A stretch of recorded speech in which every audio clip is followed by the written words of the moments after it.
এরপরে প্রশ্ন, আমার বাবা ধূমপান করেন, বাবা যদি দোকান থেকে সিগারেট আনতে বলেন তাহলে আমি কি সিগারেট আনতে পারবো নাকি আমার গুনাহ হবে? এবং বাবা ধূমপান করলে সন্তানের করণীয় কি? ভাই, কোনো বাবা যদি নিজে বিড়ি সিগারেট খায়, ছেলেকে নির্দেশ করে নিয়ে আসো আমার জন্য, এখন তো আসলে মুসিবত। একদিক থেকে বাবার নির্দেশ পালন করা এটা ফরজ না নফল? ফরজ। অপর দিকে ধূমপান করলে সেটা গুনাহ হবে। এখন কোন দিকে যাব বলেন? এর উত্তর হলো, অবশ্যই আপনি বাবার এই নির্দেশ মানবেন না। বাবার এই নির্দেশ মানা কি না?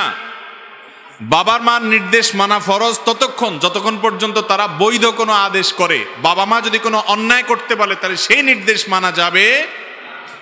কারণ নবী করিম সাল্লাল্লাহু আলাইহি ওয়াসাল্লাম বলেছেন, ইন্নামাত তাআতু ফি মারুফ। ভালো কাজের আদেশ দিলে তখন শুধু কথা শোনা যাবে, মন্দ কাজের কথা যদি বাপ মাও বলে সেটাও মানা যাবে। পৃথিবীর কোনো মানুষের কথা শোনা যাবে না যদি সে কথা শুনতে গেলে আল্লাহর আদেশ লঙ্ঘন হয়। কথা কি বুঝাতে পারছি? অতএব বাপ যদি বিড়ি সিগারেট আনতে বলে তাহলে নিজের পিঠ বাঁচায়া কৌশলে সরে যাবেন।